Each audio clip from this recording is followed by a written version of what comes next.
أعوذ بالله من الشيطان الرجيم. بسم الله الرحمن الرحيم.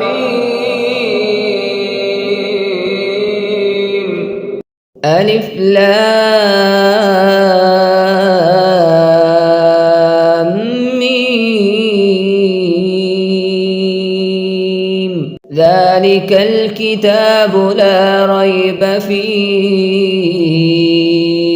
هدى للمتقين الذين يؤمنون بالغيب ويقيمون الصلاة ومما رزقناهم ينفقون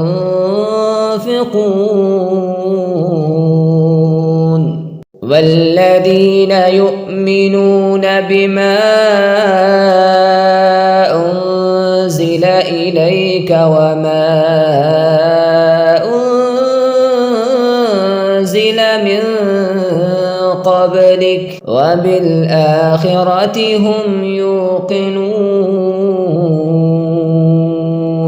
أولئك على هدى من ربهم وأولئك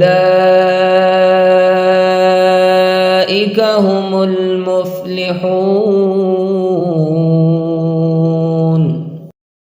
پناہ مانگتا ہوں میں اللہ کی شیطان مردود سے، اللہ کے نام سے جو سراسر رحمت ہے، جس کی شفقت ابدی ہے۔ یہ سورہ الف لام میم ہے۔ یہ کتاب الہی ہے۔ اس کے کتاب الہی ہونے میں کوئی شک نہیں۔ ہدایت ہے ان خدا سے ڈرنے والوں کے لیے جو بن دیکھے مان رہے ہیں اور نماز کا اہتمام کر رہے ہیں، اور جو کچھ ہم نے انہیں دیا ہے اس میں سے ہماری راہ میں خرچ کر رہے ہیں، اور جو اسے بھی مان رہے ہیں جو تمہاری طرف نازل کیا گیا، اور اسے بھی جو تم سے پہلے نازل کیا گیا، اور وہ آخرت پر یقین رکھتے ہیں۔ یہی اپنے پروردگار کی ہدایت پر ہیں، اور یہی ہیں جو فلاح پانے والے ہیں۔ اس جملے میں مبتدا عربیت کی روح سے محذوف ہے۔ اسے کھول دیجئے تو پوری بات اس طرح ہوگی، ہذہ الف لام میم، یہ الف لام میم ہے۔ اصطلاح میں نے حروف مقطعات کہتے ہیں۔ صورتوں کے شروع میں یہ حروف جس طرح آئے ہیں اور قرآن نے جگہ جگہ ذالک اور تلک کے ذریعے ان کی طرف جس طرح اشارہ کیا ہے، اس سے واضح ہے کہ یہ صورتوں کے نام ہیں۔ عربی زبان کے حروف تہجی چونکہ اصلاً عرب قدیم میں رائج وہی حروف ہیں جو صرف آواز ہی نہیں بتاتے تھے بلکہ معنی اور اشیاء پر بھی دلیل ہوتے تھے، اور جن معنی یا اشیاء پر دلیل ہوتے تھے انہی کی صورت پر لکھے بھی جاتے تھے۔ اس لیے قرآن کی صورتوں کے شروع میں بھی اپنے انہی قدیم معنی کے لحاظ سے آئے ہیں۔ اس کی نہایت واضح مثال سورہ نون ہے۔ حرف نون کے بارے میں ہم جانتے ہیں کہ یہ اب بھی اپنے قدیم معنی میں بولا جاتا ہے۔ اس کے معنی مچھلی کے ہیں، اور جس سورہ کو یہ نام دیا گیا ہے اس کے بارے میں معلوم ہے کہ اس میں سیدنا یونس علیہ السلام کا ذکر صاحب الحوت یعنی مچھلی والے کے نام سے ہوا ہے۔ اصل الفاظ ہیں ذالک الکتاب، ان میں ذالک کا اسم اشارہ سورہ کے لیے آیا ہے، اور الکتاب کے معنی کتاب الہی کے ہیں۔ قرآن میں یہ لفظ جگہ جگہ اس معنی کے لیے استعمال ہوا ہے، اور اسی طریقے پر استعمال ہوا ہے جس پر کوئی لفظ اپنے مختلف مفاہیم میں سے کسی ایک اعلیٰ اور برتر مفہوم کے لیے خاص ہو جایا کرتا ہے۔ یہی اس جملے کا سیدھا اور صاف مفہوم ہے، اور قرآن کے نظائر سے بھی اس کی تائید ہوتی ہے۔ ہدایت راستہ پانے کے لیے بھی ہوتی ہے اور راستے پر چلنے کے لیے بھی۔ الہامی صحائف اصلاً اسی دوسری ہدایت کے لیے نازل ہوئے ہیں۔ قرآن نے بھی یہاں اور بعض دوسرے مقامات پر اپنے آپ کو اسی لحاظ سے ہدایت قرار دیا ہے۔ اس ہدایت سے بہرہ مند ہونے والوں کی جو خصوصیات ان آیتوں میں بیان ہوئی ہیں وہ اگر غور کیجئے تو ٹھیک ان خصوصیات کی نقیض ہیں جو یہود میں من حیث القوم پائی جاتی تھیں۔ قرآن نے اسی سورہ میں آگے ان کی یہ خصوصیات بڑی تفصیل کے ساتھ بیان کی ہیں۔ اس نے بتایا ہے کہ خدا سے ڈرنے کے بجائے وہ اس کے مقابلے میں سرکش ہوئے۔ انہوں نے خدا پر ایمان لانے کے لیے اسے آنکھوں سے دیکھنے کا مطالبہ کیا۔ وہ نماز سے غافل ہو گئے اور خدا کی راہ میں انفاق کے بجائے لوگوں کو بخل کی ترغیب دینے لگے۔ انہوں نے محض اپنے تعصبات کی بنا پر خدا کے پیغمبروں کا انکار کیا اور آخرت ان کے لیے ایک رسمی عقیدہ بن کر رہ گئی۔ ان کے طرز عمل میں اس پر ایمان کی کوئی جھلک کہیں دکھائی نہیں دیتی تھی۔ اصل الفاظ ہیں یؤمنون بالغیب، ان میں با ہمارے نزدیک ظرفیت کے لیے ہے، یعنی وہ غیب میں ہوتے ہوئے ایمان لاتے ہیں۔ غیب میں ہوتے ہوئے ایمان لانے کے معنی یہ ہیں کہ وہ محض محسوسات کے غلام اور مادیات کے پرستار نہیں ہیں، بلکہ ایک عقلی اور روحانی ہستی ہیں، لہٰذا ہر چیز کو دیکھ کر ماننے کے لیے مصر نہیں ہوتے۔ وہ اپنا سفر عقل کی رہنمائی میں طے کرتے ہیں، اور جو باتیں عقل سے ثابت ہوتی ہیں یا ان کی فطرت جن باتوں کی شہادت دیتی ہے انہیں وہ تسلیم کرتے ہیں، اور ان کے تقاضوں کو پورا کرنے کے لیے اپنی محسوس اور مادی لذتوں کو ہر لحظہ قربان کرنے کے لیے تیار رہتے ہیں۔ ہم نے جس مدعا کو نماز کا اہتمام کرنے سے ادا کیا ہے اس کے لیے اصل میں اقامت الصلاۃ کی تعبیر اختیار کی گئی ہے۔ اس کے معنی عربی زبان میں نماز کی حفاظت کرنے اور اس پر قائم رہنے کے ہیں۔ نماز اہل عرب کے لیے کوئی اجنبی چیز نہ تھی۔ دین ابراہیمی کی ایک روایت کی حیثیت سے وہ اس کے اعمال و اذکار سے نہ صرف یہ کہ واقف تھے بلکہ ان کے صالحین اس کا اہتمام بھی کرتے تھے۔ یہی وجہ ہے کہ قرآن نے اس کی کوئی تفصیلات بیان نہیں کی ہیں۔ نماز کے ساتھ یہاں انفاق کا ذکر بھی ہوا ہے۔ قرآن کی روح سے یہ بنیادی نیکیاں ہیں، یعنی ہر طرح کے تعصبات سے بالاتر ہو کر حق کو سمجھتے رہے اور اسی حیثیت سے اسے تسلیم کر رہے ہیں، یعنی آخرت کو محض مانتے ہی نہیں، ہر طرح کے ریب و گمان سے بالکل پاک ہو کر اس پر یقین رکھتے ہیں۔ لہٰذا یہی سبب ہے کہ حق کو ماننے میں کوئی تعصب اور اس کے تقاضوں کو پورا کرنے میں کوئی غفلت کسی طرح ان کی راہ میں راحل نہیں ہو سکتی، یعنی ٹھیک اس طریقے پر ہیں جو ہمیشہ سے اہل ایمان کا طریقہ رہا ہے۔ فلاح سے مراد وہ کامیابی ہے جو آدمی کو اگرچہ حاصل تو بڑی صبر آزما اور جاں گزل جد و جہد کے بعد ہوتی ہے، لیکن جب حاصل ہو جاتی ہے تو اس طرح نہال کر دیتی ہے کہ اس کی توقعات کے سارے پیمانے اسے ناپنے سے قاصر رہ جاتے ہیں۔ الف لام میم۔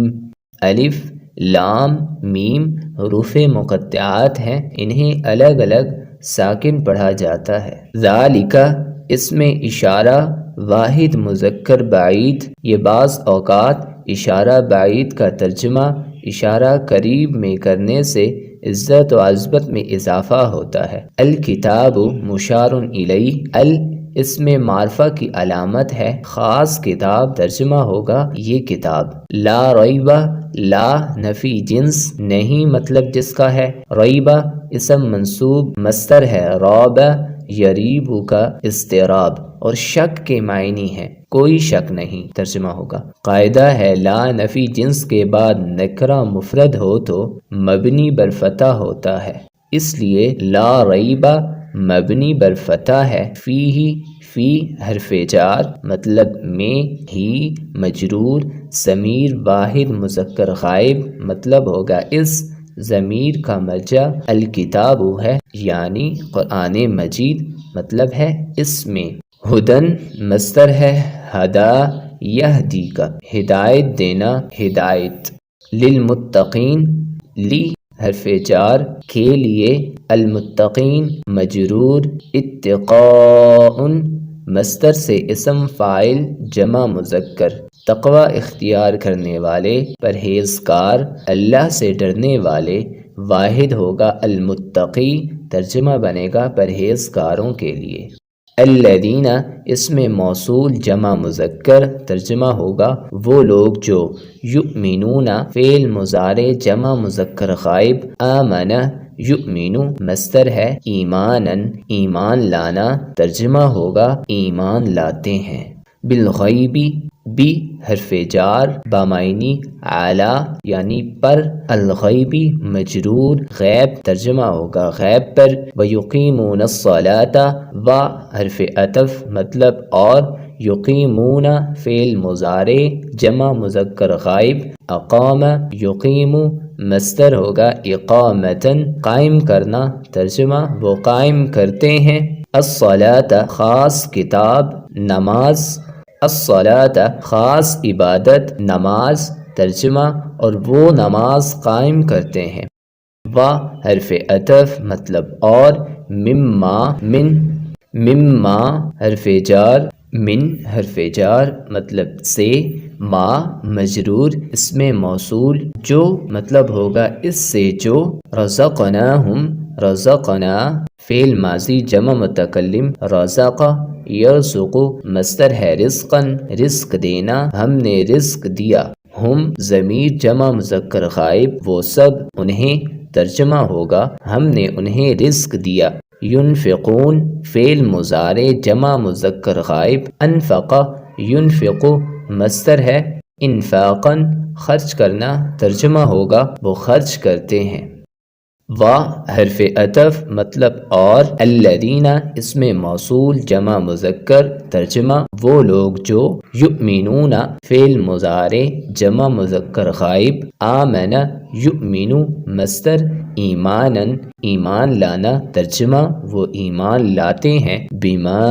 بی حرف جار بامعنی اعلی مطلب پر ما مجرور اس میں موصول جو ترجمہ اس پر جو انزل فعل ماضی مجہول واحد مذکر غائب انزل ينزل مصدر انزالا اتارنا نازل کرنا ترجمہ اتارا گیا نازل کیا گیا الیک الی حرف جار مطلب کی طرف کا مجرور ضمیر واحد مذکر حاضر مبنی بر فتح تیری آپ ترجمہ ہوگا آپ کی طرف وما و حرف عطف مطلب اور ما اس میں موصول جو ترجمہ اور جو انزل فعل ماضی مجہول واحد مذکر غائب انزل ينزل مصدر ہوگا انزالا اتارنا نازل کرنا اتارا گیا نازل کیا گیا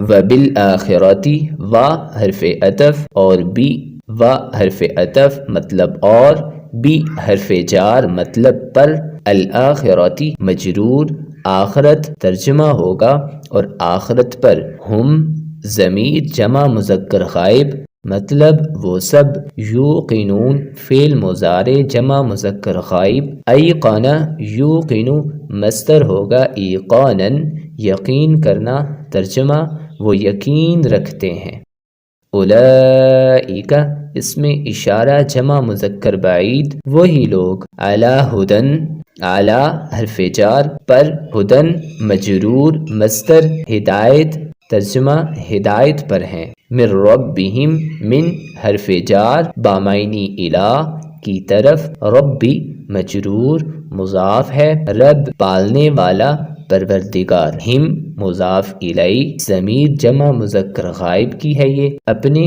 ترجمہ ہوگا اپنے پروردگار کی طرف سے و حرف عطف اور اولئک اس میں اشارہ جمع مذکر بعید وہ لوگ ہم ضمیر جمع مذکر غائب مطلب وہ سب المفلحون افلاح مصدر سے اسم فاعل جمع مذکر واحد المفلح فلاح پانے والے